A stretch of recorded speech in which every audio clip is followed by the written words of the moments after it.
ചോദിച്ചോളൂ. നിങ്ങളിപ്പോ പറഞ്ഞു മക്കത്തെ മുശ്രിക്കീങ്ങള് ഓ നിങ്ങൾ വിളിച്ചു പ്രാർത്ഥിക്കുന്നത് പോലെ തന്നെയായിരുന്നു അവരുടെ പ്രാർത്ഥനയും. ഒരിക്കലും അല്ല. അല്ല നിങ്ങൾ പറഞ്ഞുകൊണ്ട് കാര്യമില്ല, അവരുടെ ചരിത്രം പഠിക്കണം, അപ്പൊ നമുക്ക് ശരിക്കും മനസ്സിലാവും മുസ്ലിയാരെ. ആയിക്കോട്ടെ, ചോദിച്ചോളൂ. മക്കത്തെ മുശ്രിക്കീങ്ങൾ ലാത്തയെയും ഉസ്സയെയും വിളിച്ചു പ്രാർത്ഥിച്ചിരുന്നു. അവിടെ ബിംബമാക്കി വെച്ചിരിക്കുന്ന ലാത്തയോ ഉസ്സയോ സഹായിക്കുമെന്നുള്ള വിശ്വാസത്തിൽ അവർ ചോദിച്ചിരുന്നില്ല. അവരുടെ വിശ്വാസം എന്തായിരുന്നു? മരിച്ചുപോയ ലാത്തയും ഉസ്സയുമൊക്കെ അവർ പറഞ്ഞതായി കാണാം, ഹൗലായി ശുഫാഉന ഇൻദല്ലാ, ഇവർ അള്ളാഹുവിന്റെ അടുക്കൽ നമ്മളെ ശുപാർശകരാണ്.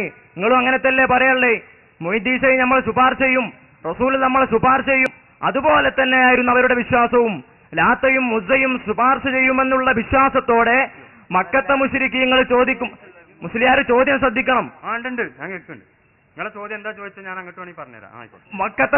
മക്കത്തെ മുശ്രിക്കീങ്ങൾ അവരെ വിളിച്ചു പ്രാർത്ഥിക്കുന്ന സമയത്ത് തീർച്ചയായും നിങ്ങളുടെ അതേ വിശ്വാസമായിരുന്നു അവര് വെച്ച് പുലർത്തിയിരുന്നത്. അഥവാ അള്ളാഹുവിന്റെ അടുക്കൽ ലാത്തയും ഉസ്സയും ശുപാർശകരാണ്. ഏതുപോലെ നിങ്ങളുടെ അടുക്കൽ റസൂലുള്ളാഹി സ്വല്ലല്ലാഹു അലൈഹി വസല്ലമ തങ്ങളും അതുപോലെ തന്നെ മുഹീദ്ദീൻ ശൈഖൊക്കെ ശുപാർശകരായതുപോലെ അവരുടെ അടുക്കൽ ലാത്തയും ഉസ്സയും ശുപാർശകരായിരുന്നു. ലാത്തയെയും ഉസ്സയെയും ശുപാർശകരാക്കിയ കാരണം കൊണ്ട് അവര് മുശ്രിക്കായി പോയി. പിന്നെ മുഹീദ്ദീൻ ശൈഖിനെയും റസൂലുള്ളാഹിയും ശുപാർശകരാക്കുമ്പോൾ നിങ്ങളെ കുറിച്ച് നമ്മൾ എന്ത് തന്നെ വിധി എഴുതണം? ചോദ്യത്തിന്റെ അൽഹാസിൽ ഞാൻ പറയാം. നിങ്ങൾ പറഞ്ഞ എല്ലാം പറയേണ്ടതില്ലല്ലോ, എന്റെ ചുരുക്കം പറഞ്ഞാൽ മതിയല്ലോ.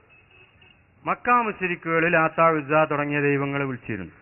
അവരതിന് പറഞ്ഞിരുന്ന ന്യായം ഹൗലായി ശുഫാഉന ഇൻദല്ലാ എന്നാണ്.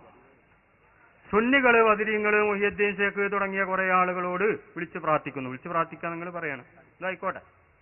ഞാൻ വാക്കുമ്പോൾ പിടിച്ചിട്ടൊന്നും ഭയം വലിയ കാര്യമൊന്നുമില്ല. ഒരു വാക്കുകൊണ്ടൊന്നും തൗഹീദും ചുരുക്കാവുന്നില്ല. നിങ്ങളും പറയുന്ന ഹൗലായി ശുഫാഉന ഇൻദല്ലാ എന്നാണ്. ഇതല്ലേ നിങ്ങളെ ചോദ്യത്തിന്റെ രക്ത ചുരുക്കം അല്ലേ? ആണെങ്കിൽ ആണെന്നര, അല്ലെങ്കിൽ അല്ല. രണ്ടാലൊന്ന് കോടതിയാണ്. ആണെങ്കിൽ ആണ്, അല്ലെങ്കിൽ അല്ല. ഒന്നുകൂടി പറഞ്ഞേ. ഒന്നും കൂടി. ഇപ്പൊ ഈ പറഞ്ഞതിലൊന്നും കുറയും ചെയ്തിട്ടില്ലല്ലോ. ഇല്ലല്ല. എന്നാ പറയട്ടെ. ഇനി ഞാൻ നിങ്ങളോടൊന്ന് ചോദിക്കട്ടെ. ഇതിന് മറുപടി ഞാൻ വ്യക്തമായിട്ട് എന്താ വ്യത്യാസം എന്ന് ഞാൻ പറയും. അതിന്റെ മുമ്പ് നിങ്ങളോടൊരു ചോദ്യം. ബുഖാരിയിൽ ധാരാളം ഹദീസുകളുണ്ട്, കിതാബു ശഫാഅത്തി അല്ലേ, അധ്യായം. ബുഖാരിയിലും മുസ്ലിമിലും എല്ലാ ഇതിലും ഉണ്ട്. അപ്പൊ ഈ പ്രവാചകന്മാരും ഔലിയാക്കളും ശഫാഅത്ത് ചെയ്യുന്നാണ് അതോ ചെയ്യൂലെന്നാണോ നിങ്ങളെ വിശ്വാസം? അതൊക്കെ മരിച്ചുപോയതിനെ മുസ്ലിയാരെ. അപ്പൊ റസൂലുള്ളാഹി സ്വല്ലല്ലാഹു അലൈഹി വസല്ലം തങ്ങൾ അവിടെ ഉണ്ട്, നമ്മളുണ്ട്, അതിൽ ആർക്കും തർക്കമില്ല അല്ലെ? അത് എന്തോ ആയിക്കോട്ടെ, അതിൽ നമുക്ക് തർക്കമില്ലല്ലോ. പിന്നെ എന്തോ ആയിക്കോട്ടെ എന്ന് പറഞ്ഞോണ്ട് കാര്യമില്ല. അതല്ലേ ശഫാഅത്ത് ചെയ്യുന്ന അടുത്തുനിന്ന് ആയിക്കോട്ടെ, എല്ലാവരും അവിടെ തന്നെ ഉണ്ട്, ഞാൻ സമ്മതിച്ചു. എല്ലാവരും അവിടെ തന്നെ ഉണ്ട്, ഞാൻ സമ്മതിച്ചു. എന്നാ ശഫാഅത്ത് ചെയ്യുന്ന ചെയ്യൂല ഞങ്ങളെ വിശ്വാസം. മരണാനന്തര ശഫാഅത്ത് ഉണ്ടെന്നുള്ളതിൽ ആർക്കും തർക്കമില്ലല്ലോ. ഇല്ലല്ലോ. അപ്പൊ നിങ്ങളുടെ അഭിപ്രായം ഹൗലായി ശുഫാഉന ഇൻദല്ലാ തന്നെയാണ് അമ്പിയാക്കളെ കുറിച്ച് അല്ലേ? അപ്പൊ നിങ്ങളും മക്കാ മുശ്രിക്കുകളും തമ്മിൽ എന്താ വ്യത്യാസം? ആ വ്യത്യാസം എന്ന് പറഞ്ഞാൽ ഇവരെ വ്യത്യാസം ഞങ്ങൾ പറയാം. വ്യത്യാസം നമ്മൾ പറഞ്ഞുതരാം മുസ്ലിയാരെ. വ്യത്യാസം പറഞ്ഞുതരാം. വ്യത്യാസം പറയും. നമ്മളിവിടെ കോടതിയിൽ ചെല്ലുമ്പോൾ നമ്മൾക്ക് വേണ്ടി ഒരാൾ ശുപാർശക്ക് നിൽക്കും. അത് രണ്ടാളും ഇവിടെ ജീവിച്ചിരിക്കുകയാണ്. അതേമാതിരി തന്നെ റസൂലുള്ളാഹി സ്വല്ലല്ലാഹു അലൈഹി വസല്ലം തങ്ങൾ അവിടെ വഫാത്തായി റസൂലുള്ളാഹിയെ വീണ്ടും പുനർജീവിപ്പിക്കുന്നു, നമ്മളും അവിടെ ജീവിച്ചിരിപ്പുണ്ട്. അപ്പൊ രണ്ടു കൂട്ടരും ഒരേമാതിരിയാണ്, അതിൽ ആർക്കും തർക്കമില്ല. അതേ തർക്കമില്ല. അപ്പൊ ആ അർത്ഥത്തിൽ ഹൗലായി ശുഫാഉന ഇൻദല്ലാ തന്നെയാണ് പാരും അമ്പിയാക്കളും. അത് ഭൗതികമായ എന്നാൽ രണ്ടു കൂട്ടരും അവിടെ ഉണ്ട്. അല്ല, ഉണ്ട്, അതന്നെ ഉണ്ട് എന്നുള്ളതന്നെ ഞാൻ പറയും. അപ്പൊ നമ്മൾ പറഞ്ഞു, നിങ്ങൾ പറഞ്ഞു ഡിഫറൻസ് ഉണ്ടോ? ഞാൻ പറഞ്ഞേ അതേ വ്യത്യാസം മുസ്ലിം മൗലവി ഞാൻ പറയും, പിന്നീട് പറയും. ഇപ്പൊ ഈ പറഞ്ഞിരുന്ന അഭിപ്രായ വ്യത്യാസം ഉണ്ടോ? അതാ ഞാൻ ചോദിക്കുന്നത്. അപ്പോ റസൂലുള്ള ശഫാഅത്ത് ചെയ്യും എന്നതിന് ധാരാളം ഹദീസും മാത്രമല്ല ആയത്തുണ്ട്. ഏത്? അല്ലാഹ് തന്നെ പറയുന്നുണ്ട്, ശഫാഅത്തുൽ അംബിയാഉ വൽ മലായികത്തു വശഫഅൽ മുഅ്മിനൂൻ വലം യബ്ഖ ഇല്ലാ അർഹമുർ റഹീമീൻ. അമ്പിയാക്കളും ശഫാഅത്ത് ചെയ്ത് കഴിഞ്ഞു, ഔലിയാക്കളും ശഫാഅത്ത് ചെയ്ത് കഴിഞ്ഞു, എല്ലാവരും ശഫാഅത്ത് ചെയ്ത് കഴിഞ്ഞു, ഞാൻ മാത്രമേ ബാക്കിയുള്ളൂ എന്ന് പറയണേ ആർക്കും അഭിപ്രായ വ്യത്യാസമല്ലാത്ത ഹദീസുകളാ. അപ്പൊ ഈ പറഞ്ഞതിന്റെ അല്ലാത്തില് നമ്മളെ വിശ്വാസം ഇപ്പൊ പ്രവാചകന്മാരെ കുറിച്ച് തന്നെ ഹൗലായി ശുഫാഅന ഇൻദല്ലാ എന്നാണ്. മൗലവിമാരും അംഗീകരിച്ചു, പക്ഷെ അവിടുന്ന് ആകണമെന്നുള്ളൂ. ഏത്? രണ്ടും അടുത്തുണ്ടെങ്കിൽ ശഫാഅത്ത് ചെയ്യുന്ന തന്നെയാണ് ഇപ്പൊ വ്യത്യാസം. ഇനിയിപ്പോ നമ്മളേതാണ്? ഇനിയിപ്പോ ഇവിടെ ജീവിച്ചിരിക്കുന്ന ഒരാൾക്ക് മരണപ്പെട്ടു പോയൊരു നബി ശഫാഅത്ത് ചെയ്യോ എന്നുള്ളതിലാണ് ഇപ്പൊ തർക്കമുള്ളത്. അതാണ് ഇത്തസ്കിരി ഉമ്മത്തിക്കാന്നുള്ളത്. ജീവിച്ചിരിക്കുന്ന ആൾക്ക് അള്ളാഹുവിനോട് ശുപാർശ ചെയ്ത് മഴ വാങ്ങിക്കൊടുത്ത സംഭവമാണ് മൗലവി സാഹിബ് നേരത്തെ അംഗീകരിച്ചത്. അതുകൊണ്ട് അതിനും ഇനി തെളിവ് പറയേണ്ടതില്ല. പിന്നെ എവിടെ ഇപ്പൊ തർക്കമുള്ളത്? ഇസ്തസ്കലി ഉമ്മത്തിക്കാനോടത്ത് ഏതാള്? ശഫാഅത്താൾ ഒന്ന് മഴ വാങ്ങിത്തരണം, എന്റെ കാര്യം ഒന്ന് പറയണം, അതല്ല ഇപ്പൊ ഷഫായത്ത് എന്നുണ്ട് അല്ലേ? അത് ഞാൻ നേരത്തെ പറഞ്ഞ തെളിവ് തന്നെ ഉണ്ട്.